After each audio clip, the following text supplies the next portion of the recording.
A few months ago, a leak dropped online claiming to reveal the entire plot of Avengers Doomsday from start to finish, and almost everyone, myself included, brushed it off as fake, too specific, too clean, too perfectly structured to actually be real. Then the trailers started coming out, and piece by piece, scene by scene, that fake leak has been lining up with official footage, almost word for word. If this is accurate, this movie is about to be one of the darkest, most devastating Marvel stories ever put on screen. Kids die, universes collapse, and the ending is not what anyone is expecting. Let's walk through the entire thing. According to this leak, Avengers Doomsday opens on Tobey Maguire's Spider-Man universe. In New York, Tobey's Spider-Man is fighting alongside Deadpool and Wolverine, except this isn't a friendly team-up. Beast, from another universe entirely, has sent Deadpool and Wolverine into this reality, carrying a planet-destroying bomb, trying to eliminate this Earth before an incursion wipes out his own universe first. If that sounds oddly specific, here's why it matters. It actually explains why Deadpool showed up at Comic-Con promoting this movie in the first place. Because according to this leak, he's connected to this opening sequence in some capacity, even if it's a smaller role than people expected. The fight escalates, Wolverine ends up triggering the bomb, and the blast kills every single person on that Earth, Tobey's Spider-Man included. Deadpool is the only one who survives, teleporting back to his own universe. And watching all of this unfold from a distance is Charles Xavier,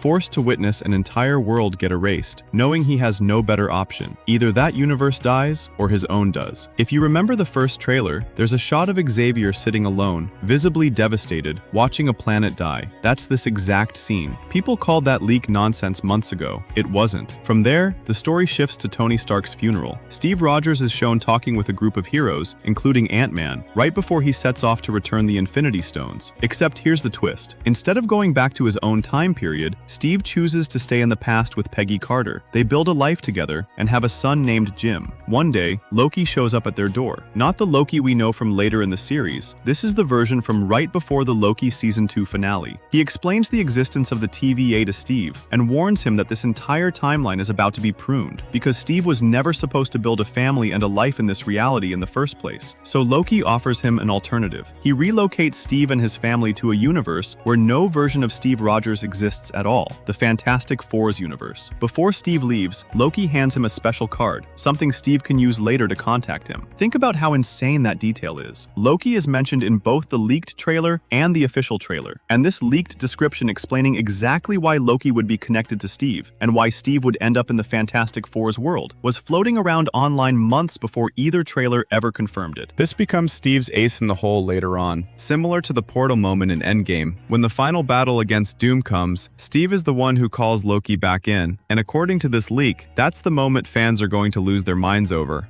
According to the leak, Steve and his family live peacefully in the Fantastic Four's universe for roughly 10 years. Then Dr. Doom shows up to meet with Sue Storm and Franklin, which lines up directly with what we actually saw in the Fantastic Four post-credit scene. The visual language there already told us these three know each other extremely well. Doom explains that their universe is next in line for an incursion and asks Reed Richards to travel with him to Earth 616. If you remember that image circulating online of the Fantastic Four family standing with an unexplained gap between them, this is exactly why. That empty space is where Doom is standing. People have already been theorizing about that gap online for a while now. And remember how the Russo brothers pulled the exact same trick during Infinity War, showing one version of events in the trailer and something completely different in the final film? This is looking like the same setup. It's entirely possible that when Doom eventually betrays everyone, Reed is standing right there, which lines up with that leaked trailer moment we already saw, Reed grabbing Doom by the collar and demanding to know if he caused something. It all connects. The leak goes on. Doom asks Reed whether anyone from another reality is currently living on his Earth, since he's already sensed an anomaly. Scans confirm it. Steve and his family are living there. The Fantastic Four eventually meet Steve directly, and he explains everything he knows about the incursions. From there, Steve is brought to Earth 616 to convince the Avengers that Doom can actually be trusted, and somehow it works. The Avengers get on board with Doom's plan. Next stop, the X-Men's universe. But this time, things go badly. The X-Men have already survived multiple incursions themselves, which means they trust absolutely nobody. They've made brutal choices to keep their world alive, sacrificing other Earths to save their own, and they're all carrying that guilt. To them, it was a necessary evil. So when the Avengers and the Fantastic Four show up, the X-Men assume they're the next threat coming to wipe out their reality, and a fight breaks out almost immediately. Reed and Doom eventually expose explain their actual plan, building massive cannons on every Earth designed to permanently separate the universes from each other and stop the incursions for good. Teams are assigned to travel to different Earths and install these devices. That's the real strategy. Meanwhile, Steve tells Thor something huge, that Loki is alive, and that Steve has already seen him.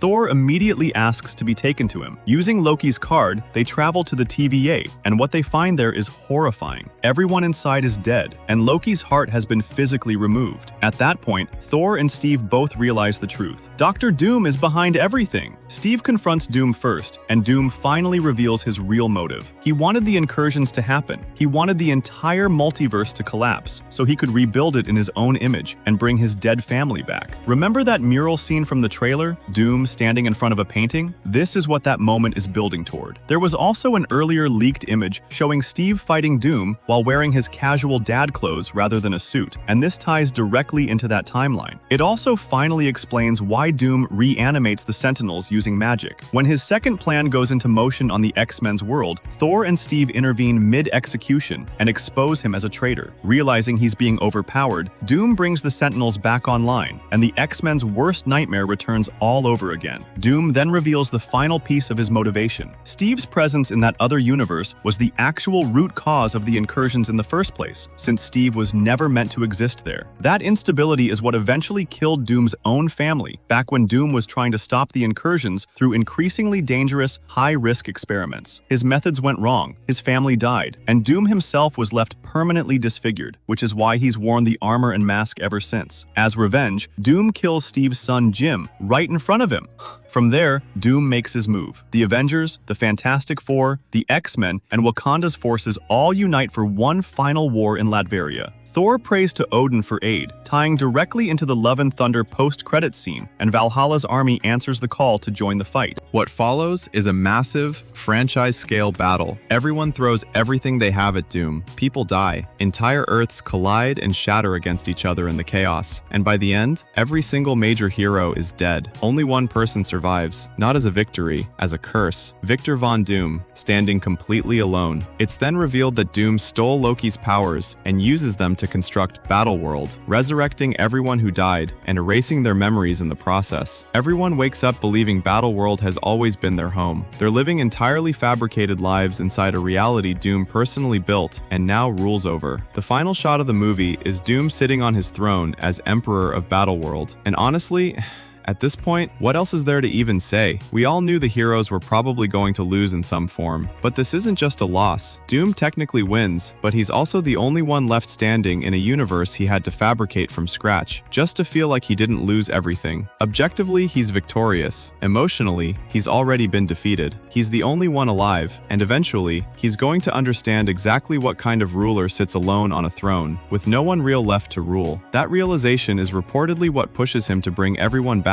and sets up the road into Secret Wars. If all of this turns out to be true, the first half of this movie is going to feel like trust building and manipulation, watching Doom play every hero against each other with terrifying precision. It won't be until Thor and Steve reach the TVA and find Loki's body that the mask fully comes off. And that Sentinel reveal we've already seen teased, that's Doom's plan collapsing in real time, exposing everything to a group of heroes who are catastrophically unprepared for what's actually coming. And that fight isn't even the real war. Latveria is. That's where Doom brings his full multiversal army to bear, right as the combined forces of the Avengers, Valhalla, Wakanda, and the X-Men make their final stand, and still lose. We're then supposedly headed into Secret Wars with a completely reshuffled lineup, Spider-Man among the new leads, alongside fresh takes on Ghost Rider, a new generation of X-Men, and Black Panther 3. So here's what I want to know from you. Does this leak feel too dark for Marvel, or exactly dark enough for a story called Doomsday? Is there a detail here you think is completely made up, or one piece that's just too specific to be fake? Drop your theory in the comments, because if even half of this turns out to be accurate, this is about to be one of the most brutal chapters in Marvel Studios history. If you want to be first in line when the next trailer drops, and we break down exactly how close it gets to this leak, subscribe, because this story is just getting started.